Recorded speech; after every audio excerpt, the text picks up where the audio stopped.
Quiero, en primer término, agradecer la invitación que se me ha extendido para participar en este primer simposio organizado por el Instituto Peruano de Derecho Educativo. Es muy grato para alguien que ha trabajado en el campo de la educación superior tener la oportunidad de dirigirse a sus colegas y amigos. Quiero, antes de comenzar, dejar claramente establecido que mi intervención es a título estrictamente personal y no se propone representar la opinión ni el parecer de las instituciones a las que pertenezco o he pertenecido.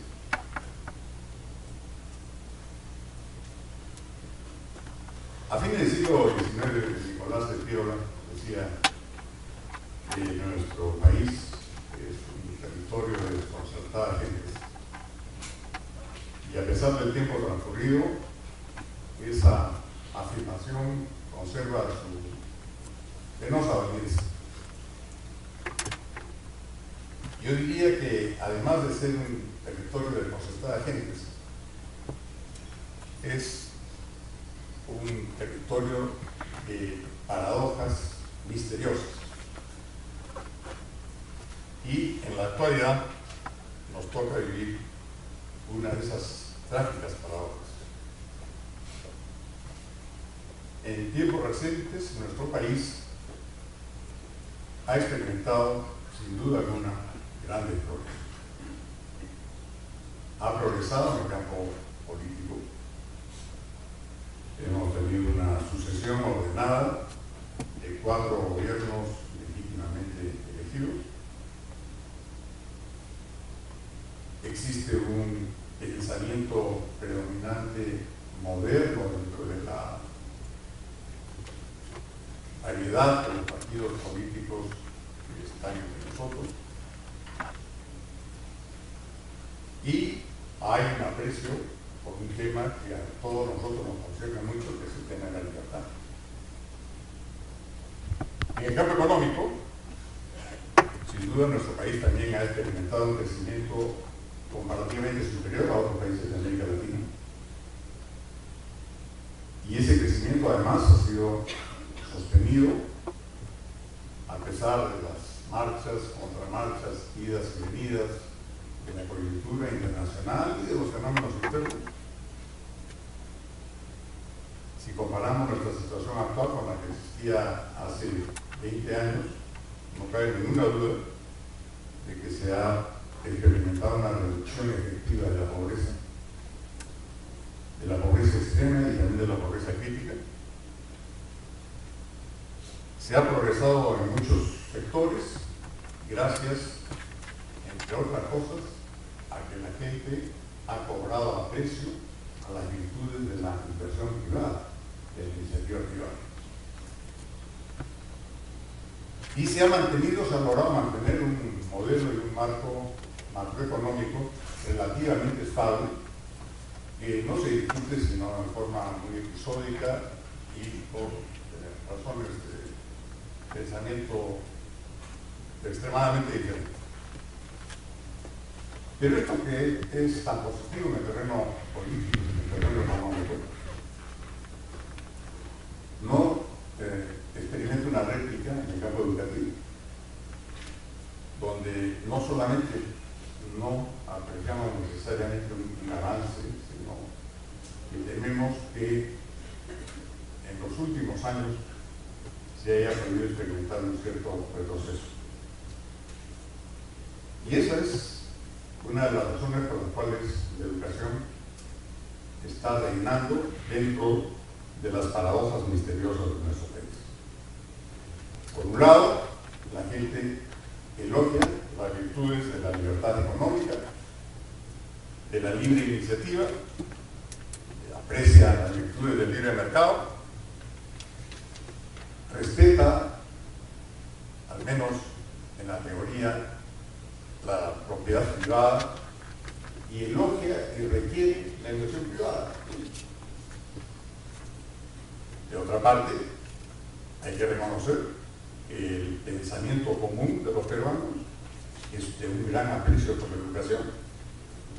Todos los peruanos pensamos que la educación es un factor crítico y necesario para lograr el desarrollo económico y el progreso social. Sin educación, ninguno de los dos, ni el desarrollo económico ni el progreso social se produce.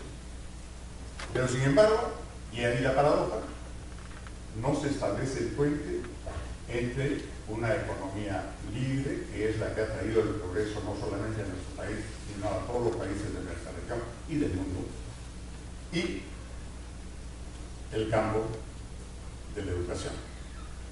Al contrario, en la educación se han venido estrechando y eliminando los campos de ejercicio relativo de la libertad económica, de la libre iniciativa, y también se ha maltratado en muchos casos a la inversión privada.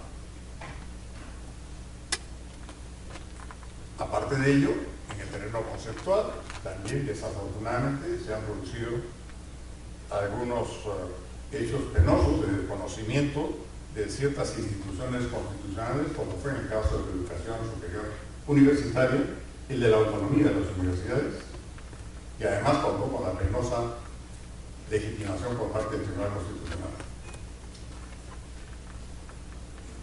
Los campos de libertad que se habían avanzado en la educación superior están siendo a veces sustituidos por una sobreregulación, por la aparición y vigencia de organismos superiores públicos que diríamos, hablando del lenguaje juvenil, recargados, payloaded.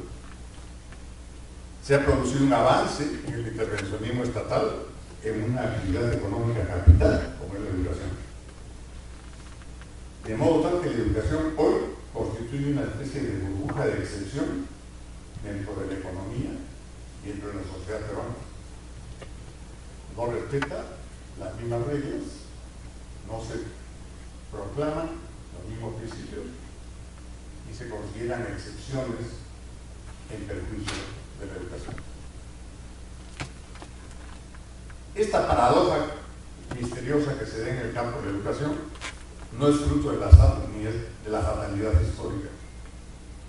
Es el resultado previsible de un juego de intereses, de visiones ideológicas que se han traducido en montajes burocráticos y organizativos diseñados y construidos a la medida. Pero tras de ellos es posible adivinar la presencia oculta de ciertos intereses que al menor análisis resultan identificables, que lamentablemente en muchos casos coinciden con los propios actores educativos. En el caso de la, no sé si reciente o no tan reciente, ley universitaria, por ejemplo, en el montaje que se efectuó para la vigencia del organismo supervisor de la educación universitaria, han prevalecido las visiones de los intereses públicos por encima de la realidad de la iniciativa privada, que hoy por hoy constituye una mayoría clara y definida en el caso de la educación superior. En ese organismo no ha habido cabida, por ejemplo, para las universidades societarias. Es más, en las decisiones de ese organismo se han apreciado prejuicios e indisposición de algunos miembros contra ellas. Se ha experimentado un trato diferenciado entre el licenciamiento concedido a cierto tipo de universidades frente al licenciamiento que aún se retiene para las universidades societarias. Y ha prevalecido la discrecionalidad y a veces la radicalidad, acusando así conflictos de interés no revelados o no resueltos. Y esto que sucede en el campo de las universidades, afortunadamente, no sucede igual en el caso de los institutos superiores, que es aquello que nos convoca el día de hoy y aquello sobre lo que quiere reflexionar el instituto. Se nos decía años atrás que las universidades estaban no reguladas y los institutos estaban sobre-regulados. Ahora se ha invertido un poco la figura y las universidades están reguladas más allá del extremo y en los institutos hay una auspiciosa ley que tiene conceptos más amplios, pero que está pendiente de reglamentación. Y sabemos lo que nuestro país significa como peligro un reglamento todavía no dado y la frase de que el diablo está en los detalles. Hay que cuidarnos de ese tipo de diablo que a veces incursiona en las líneas de los textos de los reglamentos. De allí pues la importancia y la oportunidad de este simposio, ¿no? Quisiera referirme específicamente al Instituto Peruano de Derecho Educativo. Este instituto se ha planteado como una plataforma a partir de la cual se quiere discutir los temas legales referidos al campo educativo. Y se ha propuesto el desarrollo de una rama nueva del derecho positivo, del derecho educativo. Y se propone realizar estudios y análisis sobre los cambios normativos. Estudios de análisis que obviamente son jurídicos en primera instancia, pero que también han de ser educativos, académicos, y sobre todo han de ser económicos, porque las figuras jurídicas tienen una estrecha relación con la economía, y no se pueden entender ni interpretar las normas sin hacer ejercicio de un análisis económico. Es decir, cuál es el costo y el beneficio que tiene la aprobación de determinada regla o la omisión de determinada regla. Estos análisis y estos estudios que se propone realizar el Instituto Peruano de Derecho Educativo obviamente incidirán en la legalidad de esos cambios, en su pertinencia y en su funcionalidad. Pero hasta aquí estamos en el terreno de los medios. Yo creo que ese es un terreno corto y limitado para los propósitos de una nueva institución como es el Instituto Peruano de Derecho Educativo. Si queremos que la trayectoria de este instituto sea profunda, deje huella, tenga significado, ha de ir más allá de los medios para trabajar en los fines. ¿Cuáles son los fines que podría tener el instituto si es que se me preguntan a mí?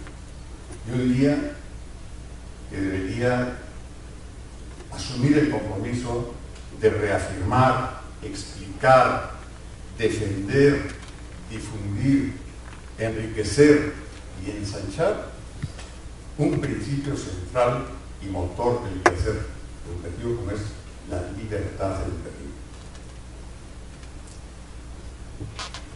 Debería asumir el compromiso del desarrollo de la cultura de la libertad educativa. La libertad de la educación en nuestro país se ha movido en un terreno siempre limitado. Se ha confundido muchas veces con la libertad de enseñanza, la cátedra libre, el derecho que tiene el profesor de enseñar lo que le parece,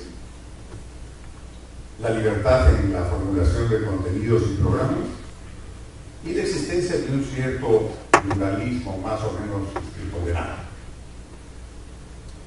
Y pensando en la demanda, se concibe la libertad únicamente como ese derecho que tienen los padres de familia por propio juzgando de escoger el centro educativo de su preferencia. Eso no es libertad educativa solamente. Eso es necesario y tiene que darse. Sin ello no hay libertad educativa. Pero para que haya libertad educativa es preciso rescatar lo que en tantos países ha sido una aspiración y que nuestro país tiene el enorme privilegio de que ha sido recogido en un texto muy pertinente, muy concreto de nuestra Constitución, que es el tercer párrafo de su artículo 15. ¿Qué es lo que dice ese tercer párrafo del artículo 15 que, en mi modo de ver, en nuestro modo de entender, es la mejor traducción de la libertad educativa? Dice: toda persona, natural o jurídica, tiene el derecho de promover y conducir instituciones educativas y de transferir la propiedad de estas conforme a ley. Esta libertad educativa que recoge de esta manera el artículo 15 de la Constitución es un derecho anterior y superior al derecho positivo de cualquier país. Es decir, en la libertad educativa no ha nacido gracias a la existencia de ese artículo, es anterior. El artículo lo que hace es recogerlo. Y ninguna norma positiva puede contrariar ese derecho, aunque no estuviera escrito.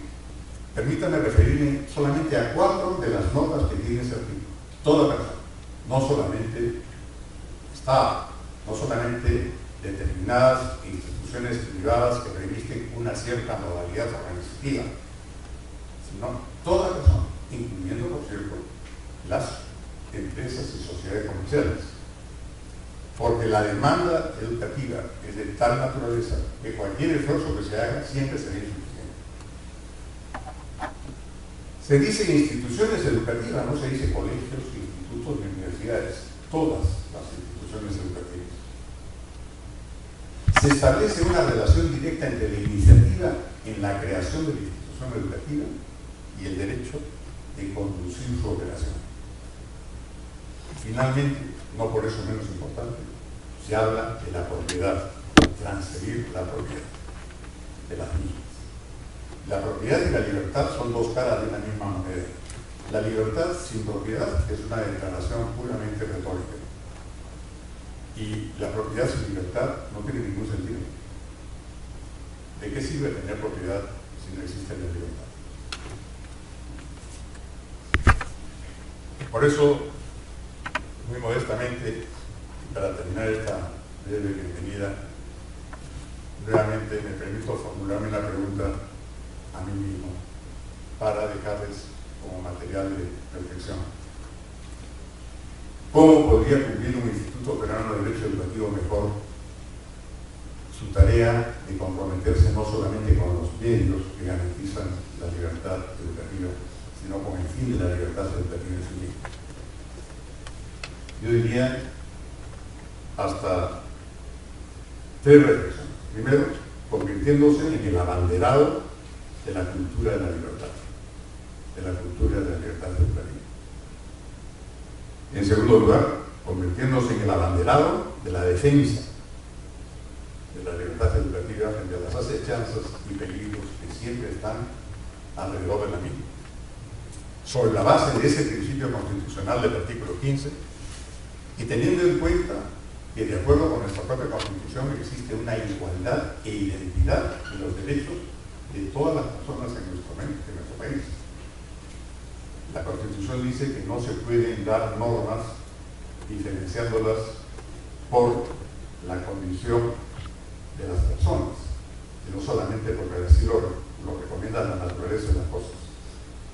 Es decir, ningún actor que participe en el esfuerzo educativo en nuestro país puede ser marginado y maltratado por la ley, no puede ser disminuido por la norma.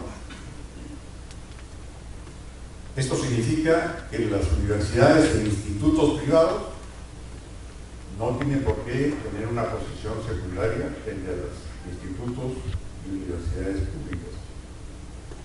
Y significa también que dentro de las universidades privadas, su forma organizativa, asociación civil o sociedad comercial, no es una norma, no es una distinción que genere derechos desiguales. Todos somos iguales ante la ley. Y el tercer cometido que podría fijarse al Instituto Peruano de Derecho Educativo es ser el exterminador de la burbuja de la educación. Que la educación deje de ser una burbuja en la economía, convirtiéndose en una actividad productiva digna del mismo trato y compatible con las demás actividades productivas, y que deje de ser una burbuja en la sociedad, puesto que sus actores merecen identidad de trato sin diferencias ni discriminación. Dicho esto, les deseo a ustedes mucho éxito en esta jornada de reflexión y estoy seguro que la calidad de las personas que están detrás del propósito del Instituto